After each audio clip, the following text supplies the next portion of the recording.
Bonjour, c'est Jean Descartes. Bienvenue au cœur de l'histoire.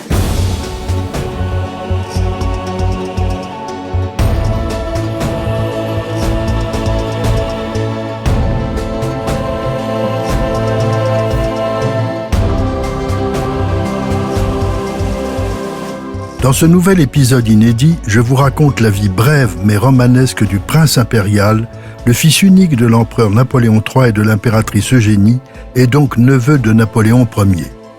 Baptisé en grande pompe à Notre-Dame de Paris, il connaîtra l'exil à 14 ans avant d'être tué par des guerriers zoulous en Afrique australe à l'aube de ses 24 ans. C'est une guerre qui n'aurait jamais dû éclater. Le plébiscite du 8 mai 1870 est un triomphe pour Napoléon III. 7 350 000 oui contre 1 540 000 non et 1 800 000 abstentions. La question posée était de savoir si le peuple faisait confiance à l'empereur pour instaurer un régime parlementaire. C'était 18 ans après un premier plébiscite pour approuver le coup d'État du 2 décembre 1851, ce qui lui avait permis de rétablir l'Empire le 2 décembre suivant. Napoléon III est rassuré. Depuis qu'il est au pouvoir, l'empereur a apporté à la France un développement économique et social considérable malgré le terrible échec de l'expédition du Mexique. C'est alors que survient une étonnante nouvelle.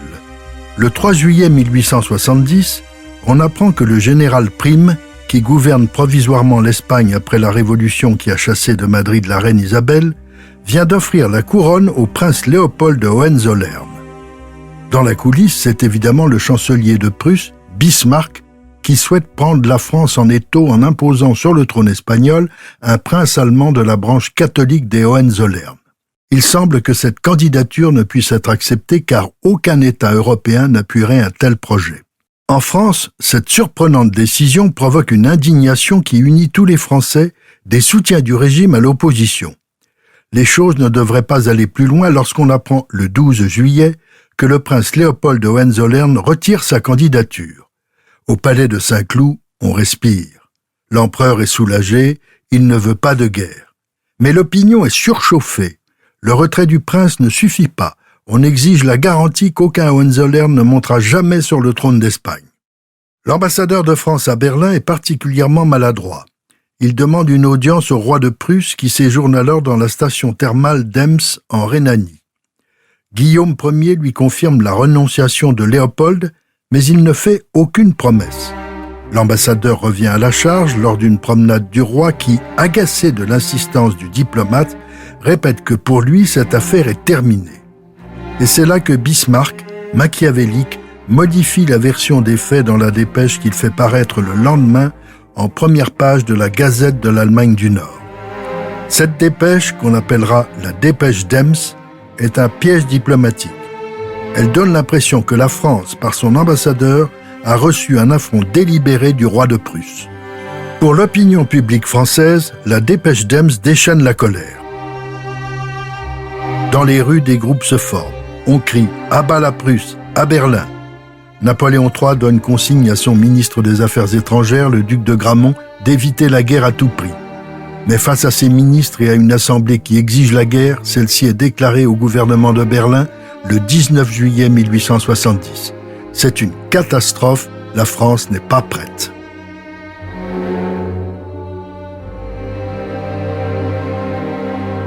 Malgré les souffrances que lui cause depuis plusieurs mois un calcul dans la vessie, l'empereur décide de prendre la tête de ses troupes. Et le 22 juillet, lors d'une proclamation au peuple français, Napoléon III déclare « J'emmène mon fils avec moi malgré son jeune âge. Il sait quels sont les devoirs que son nom lui impose. Il est fier de prendre sa part dans les dangers de ceux qui combattent pour la patrie. » Louis, le prince impérial, a 14 ans. Cela semble une folie d'emmener en campagne un adolescent qui ne pourra être d'aucune utilité. Il sera une charge et un souci pour son entourage, sans parler des dangers auxquels il risque d'être exposé. Prosper Mérimée, très proche de l'impératrice Eugénie, est un des rares qui préférerait voir l'héritier rester au palais de Saint-Cloud. Quant à la souveraine, si elle redoute pour son fils les dangers de la guerre, si elle le trouve beaucoup trop jeune pour cette expérience, elle finit par approuver le fait qu'il accompagne son père. Elle est certaine que le conflit sera favorable à la France, et une victoire sur la Prusse est la meilleure façon d'assurer le trône de l'héritier. Le prince impérial, lui, ne peut contenir sa joie. Il ne quitte plus son uniforme de lieutenant. Sa mère lui a coupé les cheveux pour lui donner un aspect plus martial. Sa grand-mère, la comtesse de Montijo, lui a envoyé par télégramme sa bénédiction. Le soir, l'adolescent, accompagné de son aide de camp, visite dans leur quartier les troupes en garnison à Saint-Cloud. Il veut tout voir, des chambrées aux écuries. Le prince déclare même aux soldats, avec enthousiasme et fierté, « Vous savez que je pars, moi aussi !» Le 28 juillet, à 9h30 du matin, devant le palais de Saint-Cloud, l'empereur et son fils prennent place dans une calèche attelée à 2 poneys que l'impératrice conduit elle-même. Ils rejoignent la gare du chemin de fer desservant la résidence impériale dans le parc. Pour ne pas exposer le souverain aux manifestations de délire de la foule hurlant « À Berlin !», il a été décidé que le train spécial ne traverserait pas Paris. Il gagnera directement le réseau de ceinture jusqu'à la ligne de la Compagnie de l'Est. Napoléon III est en uniforme de général de division, son fils très fier dans sa petite tenue de lieutenant d'infanterie. C'est l'heure des adieux sur le quai. Louis, qu'Eugénie surnomme Loulou, essuie une larme en disant « Ce n'est pas que j'ai peur, mais c'est à cause du chagrin de maman. » Le Premier ministre, Émile Ollivier, est là. Il reste à Paris avec l'impératrice Eugénie nommée régente. Napoléon III dit à son chef de gouvernement « Je compte sur vous ». Au moment de monter dans le train, Eugénie trace le signe de croix sur le front de son fils en lui disant « Fais ton devoir ». L'empereur et son héritier apparaissent à une fenêtre du train et tout le monde remarque alors combien Napoléon III a vieilli. Il a l'air fatigué et malade. À côté de lui, le prince paraît bien jeune, trop jeune. Ce garçon, si heureux de partir au front avec son père, va bientôt découvrir les horreurs d'une guerre impitoyable et subir la honte d'une défaite. Mais avant de vous raconter tout cela, il faut que je vous raconte les jeunes années du prince impérial.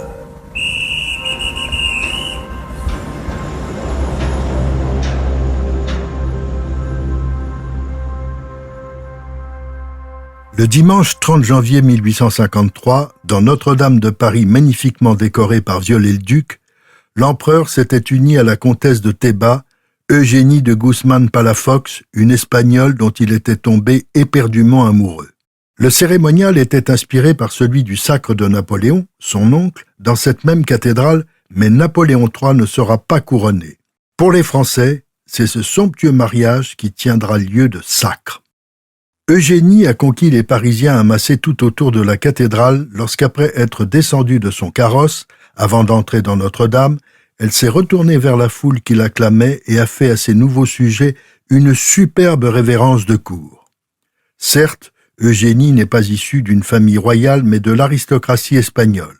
Pour l'épouser, Napoléon III a dû faire face à l'hostilité de son gouvernement et au sarcasme de sa propre famille, en particulier de sa cousine, la princesse Mathilde, à qui il avait été fiancé dans sa jeunesse, et le frère de cette dernière, Napoléon Jérôme, dit Plomplon, l'avait aussi critiqué. Les mois passent et Eugénie n'est toujours pas enceinte. Lors d'une visite officielle en Angleterre où le couple impérial est accueilli avec beaucoup de chaleur par la reine Victoria et son époux le prince Albert, Eugénie va nouer une relation très amicale et très intime avec la souveraine qui a déjà 8 enfants. Elle lui confie ses inquiétudes et Victoria lui donne des conseils utiles. Surtout, elle lui envoie son propre gynécologue, Sir Charles Locock. Les recommandations de la reine d'Angleterre devaient être excellentes puisque quelques mois plus tard, l'impératrice est enceinte. Elle accouche le 16 mars 1856 d'un garçon alors que se tient le congrès de Paris qui solde la guerre de Crimée. C'est un triomphe pour Napoléon III, vainqueur aux côtés de la Grande-Bretagne face à la Russie. Une sorte de revanche sur le congrès de Vienne. L'arrivée d'un héritier juste à ce moment est de bon augure. Toutes les cloches de Paris sonnent. Pour une fille, on aurait compté 21 coups de canon. Il y en eut 100. À la 21e salve, le vieil adjudant qui était à Austerlitz et commande le tir, prolonge un peu l'attente et ordonne la reprise des salves. L'allégresse est générale. Lors de la naissance de l'héritier, Napoléon III signe un manifeste qui abroge 3 lois et décrets de proscription. Plus personne n'est proscrit, ni les Bourbons, ni les Orléans. Il ne va rester que Victor Hugo qui, depuis son exil volontaire de Guernsey, il lancera sa fameuse apostrophe des opposants au régime impérial. « S'il n'en reste que 10, je serai le 10e, et s'il n'en reste qu'un, je serai celui-là. » Le baptême a lieu le 14 juin, encore à Notre-Dame, dans un décor encore plus somptueux que pour le mariage. L'architecte Balue habille les murs de la cathédrale de lourdes tentures écarlates descendant jusqu'au sol, tandis qu'un faux plafond bleu pâle semé d'étoiles d'or symbolise le ciel. Le parrain est le pape Pie IX lui-même. Il n'a pas fait le voyage, mais envoyé un cardinal légat pour le représenter. Les démêlés de Pie VII avec Napoléon Ier n'y sont peut-être pas pour rien. La marraine est la reine de Suède, fille du prince Eugène de Beauharnais. Après le baptême et le Te Deum, les réjouissances populaires durent toute la nuit. Des fontaines de vin et des buffets sont installés à tous les carrefours et des orchestres font danser les Parisiens jusque très tard. Le jeune Louis sera un enfant très choyé, trop peut-être. L'empereur est fou de son petit garçon auquel il passe tous ses caprices. À 18 mois, on le met déjà sur un cheval avec un écuyer remarquable, Auguste Vachon, qui l'accompagnera toute sa vie, y compris en exil. Le prince impérial a une gouvernante anglaise, Miss Shaw, qui l'adore. Louis se révèle un petit garçon franc et généreux, ni timide, ni emprunté. Il aborde toujours les gens avec naturel et gentillesse, même s'il ne les connaît pas. Il vit principalement aux Tuileries et à Saint-Cloud, au printemps à Fontainebleau, à Biarritz au mois d'août et passe l'automne à Compiègne pour les fameuses séries, où le couple impérial reçoit toute la société. On se battait pour y être invité.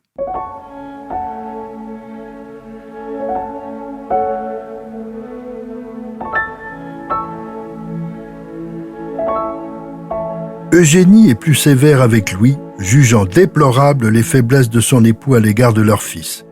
Ses parents le quittent parfois pour un voyage comme lorsqu'ils vont visiter les nouveaux territoires français, Nice, la Savoie, l'Algérie. En 1863, on donne à Louis un précepteur. Francis Monnier est un jeune professeur de 3e, provincial très érudit aux idées rousseauistes. Il s'entend très bien avec son jeune élève, mais il n'est pas pédagogue et n'aide pas le prince héritier à structurer son intelligence. Comme Monnier ne s'entend pas avec le gouverneur de la maison du prince, le général Frossard, il finit par démissionner. En 1866, un nouveau précepteur est nommé, Augustin Filon, ancien élève de l'école normale, doué d'un esprit brillant. Il se rend immédiatement compte du retard du prince, âgé de 10 ans. Grâce à Augustin Filon, l'héritier devient un élève assidu. Mérimée constate, soulagé, le changement opéré. Le prince a grandi et il est maintenant plein de santé et d'activité. Il m'a semblé aussi qu'on le tenait mieux que par le passé. Pendant le déjeuner, l'empereur l'a envoyé pour me le montrer. Réponse, le prince est à travailler et ne sera pas libre avant une demi-heure. Cela m'a fait plaisir et m'a montré que le général Frossard fait son métier.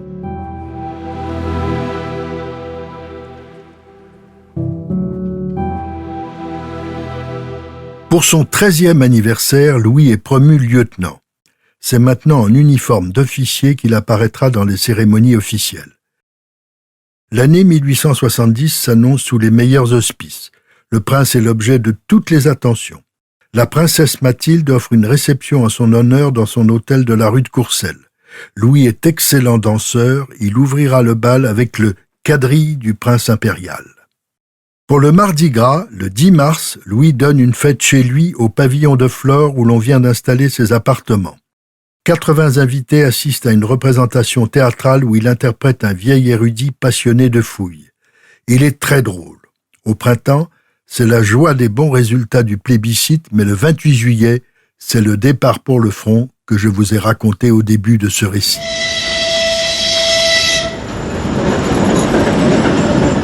Le train impérial arrive à Metz à 6h30.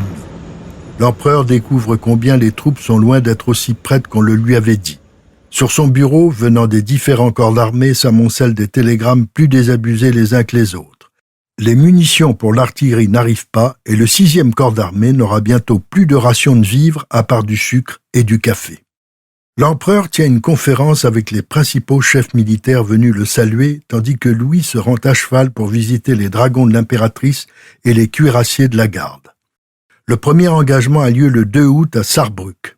Louis y assiste en compagnie de son père. Le deuxième corps, commandé par Frossard, réussit à s'emparer d'un pont sur la Sarre. C'est une petite victoire. Mais Napoléon III n'est pas dupe. Il écrit à Eugénie « Rien n'est prêt, nous n'avons pas assez de troupes, je nous considère comme perdus. » Effectivement, les défaites vont s'enchaîner, Fröschwiller et Reichshoffen. Le même jour, Frossard est battu à Forbach. MacMahon, le vainqueur de Magenta, est lui aussi battu. Le moral des troupes est au plus bas. L'empereur souffre abominablement de sa vessie au point que les quelques heures par jour qu'il passe à cheval sont une torture.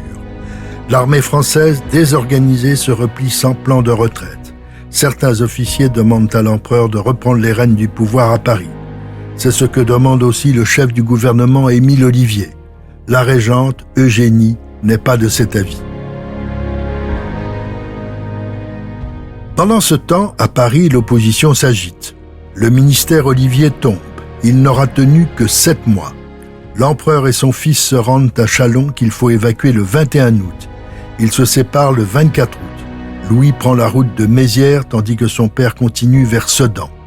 Le prince passe à Charleville, puis à Avesnes où l'on pense qu'il sera plus à l'abri. Il vit 3 jours d'angoisse en espérant des nouvelles de son père. Sedan tombe et le 2 septembre, l'empereur capitule. Il se rend au roi de Prusse, lui livrant 83 000 prisonniers dont sa propre personne. C'est la chute du Second Empire. Mais les bruits les plus contradictoires circulent. Le 4 septembre, la République est proclamée. Pour mettre le prince en sécurité, son escorte l'accompagne dans un train jusqu'à Maubeuge, au plus près de la frontière belge. À Paris, l'impératrice quitte les Tuileries pour toujours. Elle envoie un télégramme ordonnant qu'on accompagne immédiatement le prince en Belgique. Louis arrive à Mons vers 7 heures du soir. Le commandant Duperré voudrait le conduire à Verviers où son père, prisonnier, est en transit avant de gagner Cassel dans la Hesse. Le comte Clary prend les ordres de l'empereur déchu. Napoléon III souhaite que son fils gagne le plus tôt possible l'Angleterre. Clary conduit donc le prince en train jusqu'à Ostende, où il passe la nuit. Le lendemain, il embarque sur le steamer Comte de Flandre, le yacht du roi des Belges. 13 heures plus tard, il accoste à Douvres. Puis un train le conduit à Hastings, au sud-est de Londres, lieu de la célèbre victoire de Guillaume le Conquérant en 1066. Un appartement lui a été réservé au Marine Hotel. Louis est perdu, épuisé. Son père est prisonnier du roi Guillaume de Prusse et il ignore où est sa mère. L'exil commence. Si cette plongée dans l'histoire vous a plu, n'hésitez pas à en parler autour de vous et à me laisser vos commentaires sur le groupe Facebook de l'émission. Je vous donne rendez-vous demain pour la seconde partie de cet épisode de Au cœur de l'histoire consacré au prince impérial. Au cœur de l'histoire est un podcast Europe 1 Studio. Il est écrit et présenté par Jean Descartes. Cet épisode a été réalisé par Mathieu Blaise. Ressources bibliographiques. Le prince impérial Napoléon IV par Jean-Claude Lachenit, édition Perrin, 1997. Eugénie, la dernière impératrice par Jean Descartes, édition Perrin, 2000, Grand Prix de la Fondation Napoléon.